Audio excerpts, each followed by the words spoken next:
A lot of people liked the video where I was in the park, so I guess I'm going to do it again, especially since I don't have a lot of time to edit today, because I'm going to edit This Week in Stupid for tomorrow, which is probably going to be an hour long. Do you know how much editing that is? It's not a chore, but like I have to live through that stupidity for at least 3 or 4 hours. Like all the news that you're going to see tomorrow, I'm going to have to realize and get it into my head that that's something that happens in the real world. Like real people are connected to those. Why do you not like me, Pigeon? Why do you hate me? Eat. There we go. And if you're not going to eat, let the alpha pigeon have it.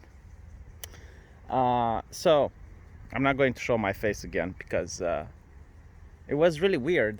Like when I show my face and it's really up there in the camera, makes it actually look weird. So I'm going to buy one of the cringiest things that mankind has invented: a selfie stick. Isn't it cringe when you see a selfie stick? I think like the second cringiest thing is when you see one of those leashes for kids that I see bourgeoisie women wear. You know, like they actually have their kid on a leash. I'm not kidding. Like go on Google, look for leashes for kids. Whenever I see one, that's the cringiest thing. It's like, why can't you just hold your kid by the hand like a normal person? But anyway, right, so what are we going to talk about today? We're going to talk about Reddit. Yes, Reddit. Reddit has been hacked. I was like, what? Reddit is hacked? And immediately the mainstream media, there's articles saying, the Chinese did it. Why is it always that when a website gets hacked, it must be a government that does it? It doesn't exclude the possibility of there being people of Chinese descent, of Chinese ethnicity that have done the hack. I'm not ruling it out. But every single time it's like the Russians, the Chinese, as if they're working for the government. Why can't it just be some sort of troll? Like back in the old days, if something got hacked, you wouldn't think it's like, yes, Putin himself decided to hack Reddit and fill it with Donald Trump paraphernalia. Like it's weird, very interesting. So what happened? Well, apparently, the way the news depicts it is that it has been defaced with pro-Donald Trump symbols. It's like defaced, as if they're considering U.S. president's campaign slogans to be like drawing a penis. I love the framing of it, like defaced. Okay, so I don't care much about Reddit. They are behaving in a manner that is utterly unacceptable for a company to behave. And they're losing a lot of people. Right now, they have done something that I've never thought it would be possible, but they've managed to instigate, I guess, like a boycotting campaign from right-wingers. There's actual groups of people on, I guess you can call it the refugee website of the Donald. And they're actually going through Reddit. They're going through all of the forums. They're going through all of the things. And they're trying to gather evidence of Redditors promoting things like pedophilia, things like incest, like things that I guess would be offensive for a right-winger. And they want to compile this in an archive and then send it to Reddit sponsors and be like, oh, so you guys support this, are you? Like, is it? And this is something that the left wing does a lot nowadays. It's what the Sleeping Giants do. It's what Hope Not Hate does. And I kind of like it, to be honest. I like it because there's two ways of stopping this thing. Like, I don't agree with forcing companies to take a political stance. To be like, we only allow this type of politics here. And if you disagree, you shouldn't be our customer. And there's two ways of stopping this. Like, number one would be through government legislation. Like, to legislate that all companies should not choose political sides and they should just do like the business that they set out to do, which is something that I disagree with. I don't think that this is the correct action. The other correct action is that if they choose to side with the right, they're going to get backlash from the left. And if they choose to side with the left, then they get backlash from the right. So the only path, the only choice for a company should be to be neutral. Like, just do the thing that you set out to do. In other words, be a platform for online news. And you can moderate, sure.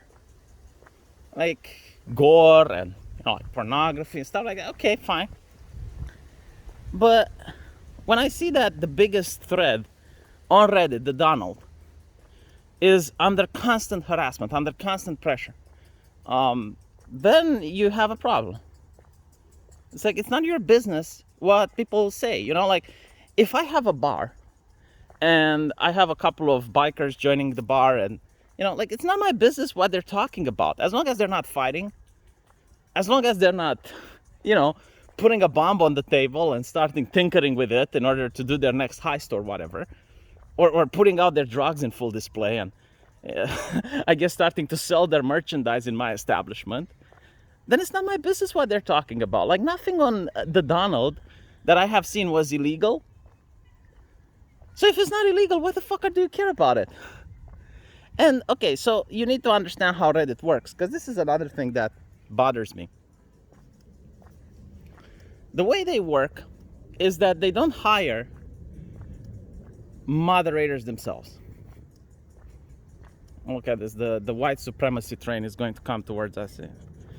The way they work is that most of the moderators that work for Reddit are few in numbers.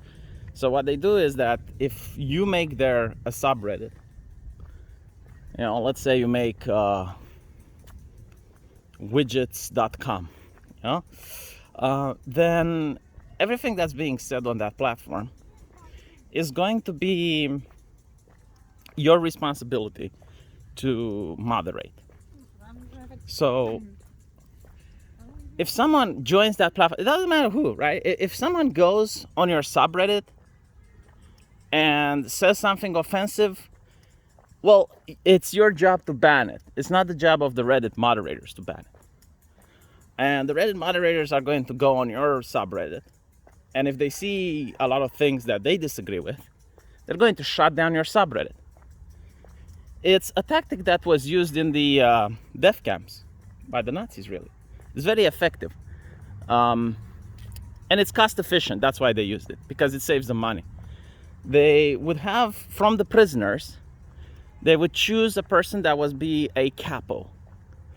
And the capo would be the actual person that's an inmate, but he has to maintain order amongst other inmates. So obviously they were quite hated, because they also had this double identity of being the victim and at the same time being the perpetrator. And this is how Reddit wants their community to be like. It's the same as Discord recently as well. So the problem with this is that if I make a community, right, on Discord or on Reddit, and I see a joke, like, let's say I see a South Park joke about the Jews, and it's South Park. I mean, it's popular. Everyone has access to it. It's a joke. What do I do? Do I ban it or do I leave it there? Because here's the thing: if I leave it there, then one of the moderators can come up and say, "Oh well, this is hate speech. We're going to shut down your subreddit. We're going to shut down your Discord." If I delete it, then my community can be like, "V, what the fuck is wrong with you? Why are you doing this? It's just a joke. Like, what? Why are you taking this draconic approach and you're banning your community?" Like, if they want to moderate things, they should just do it themselves. Why put it on the responsibility of the user? Yeah. Got a little scared. He snuck up behind me. I didn't see him. But anyway, it's it's by design. It's so that they don't hire moderators. It's so that the community does their bidding and they save on the company profits. And it's quite fascinating that the left is okay with this. Like they're really perfectly fine with this. In fact, they're the ones defending Reddit. You know what else Reddit does, by the way? Because this is like the end goal. It's not really about politics that much. What Reddit does is that they have a lot of power users that they artificially create. Because if you're the company, you can just get a person to have whatever numbers your algorithm wants them to have, right? And then they start shilling for companies. They start shilling for products. People who are against those companies and those products, they either get shadow banned or they get removed from the site. Like that's the end goal. When you're a social media company, you create the buzz. You create what's popular and what's not. So now you have companies that are going to come to you. They're going to pay you money in order for you to artificially create something which is popular. And at the same time, you can take something that's very popular and you can artificially make it look like it's a fringe idea. And this is like a lot of power that you want to give in the hands of a private company that's unaccountable, unelectable. They can completely change everything they do on a whim. And this is what's interesting. You see actual communists, like people who are against the rich, people who are against corporations and whatnot. And they're hyping this up like this is a good thing. It's only because, they're fighting against the Donald or some nonsense. I'm really glad that people from the Donald are fighting back. And, I'm pretty sure that this thing that happened now with the hacking, I think that might be one person that's pissed off on the way Reddit does business. I don't think it's a government. I don't think it's China. Why would China even do this? It makes no sense. But anyway, right. Let me know what you think. And tell me more about if you like this style of video or not. And I'll see you guys in the comment section. And tomorrow, don't forget about This Week in Stupid. It's going to be 3 p.m. Romanian time. See you there.